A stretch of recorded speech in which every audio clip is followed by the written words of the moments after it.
அன்புக்குரியவர்களே, இன்றைக்கி வெள்ளிக்கிழமை வழக்கம் போல் நண்பர்கள் எல்லாம் கோயிலுக்கு போயிட்டு ஒரு கூட்டம் போட்டு உட்காந்து வழக்கம் போல் கேள்விகள் பதில்கள். இதில் இன்னைக்கு ஒரு நண்பர் எழுப்பிய கேள்வி, நாம் எல்லாரும் இந்த மாதிரி கோயிலுக்கு வரோம், பொம்மைங்களை கும்பிட்றோம், உண்மையிலே மனுஷன் கும்பிடணுன்னா எதை கும்பிடணும் அப்படின்னு கேட்டார். என்னுடைய டேர்ன் வந்தது. நான் சொன்னது, மனிதன் உண்மையிலேயே இயற்கையை தான் கும்பிடணும். எல்லாரும் எதுக்கு அப்படின்னு கேட்டாங்க. நான் சொன்னேன், நம்முடைய உடம்பு எதனால் சார் செய்யப்பட்டது?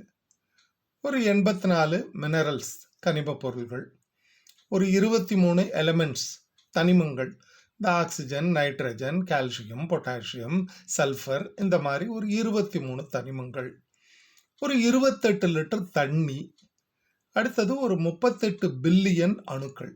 ஒரு பில்லியன் 100 கோடிங்க, 38 பெருக்கிங்க, நம்ம மேத்ஸ்ல வீக்கு. இந்த பொருள்களால் ஆனது தான் இந்த உடம்பு.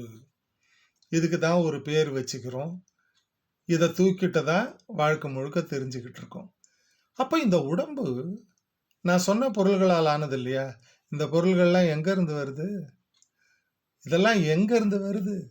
மறுசுழற்சி செய்யப்பட்ட மரம், செடி, கொடி, விலங்குகளின் சதை, ஆறுகள், மரங்கள், பாறைகள், இது எல்லாம் தானே இந்த பூமி.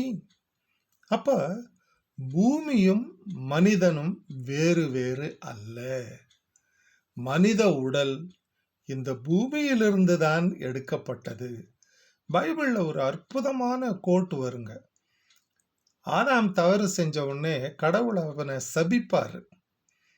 அப்போ ஒரு சென்டென்ஸ் வரும் பைபிள்ல, எந்த மண்ணிலிருந்து எடுக்கப்பட்டாயோ அந்த மண்ணுக்கே நீ திரும்புவாய் அப்படின்னு வரும்.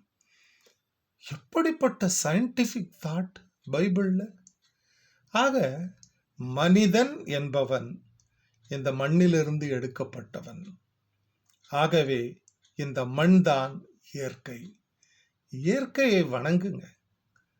என்னுடைய கேள்வி, நீங்க ஒன்றும் கற்பூரம் கொளுத்தி இயற்கையை கும்பிட வேணாம்.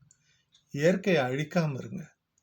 அடுத்த தலைமுறைக்கு இந்த இயற்கையை இயல்பாக விட்டு செல்லுங்கள். கோயம்புத்தூர்ல இப்ப வெயில் தாங்க முடியல சார். கோயம்புத்தூர்ல பிறந்து வளர்ந்தவங்களை கேட்டா, மரத்தை எல்லாம் அழிச்சு விட்டு வீடு கட்டானுங்க சார். எப்படி சார் கோயம்புத்தூர் பழைய மாதிரி குளுகுளுன்னு இருக்கும் அப்படின்னு சொன்னாருங்க. உண்மைதான் நண்பர்களே. இயற்கையை நீ கும்பிடணும் அப்படின்னா தயவு செய்து அதற்கு பாதிப்பு ஏற்படுத்தாமல் நாம் வாழ்ந்து இந்த மண்ணுக்கோ அல்லது நெருப்பில் கலந்து காற்றுக்கோ போனால் போதும். வாழ்க வளமுடன்.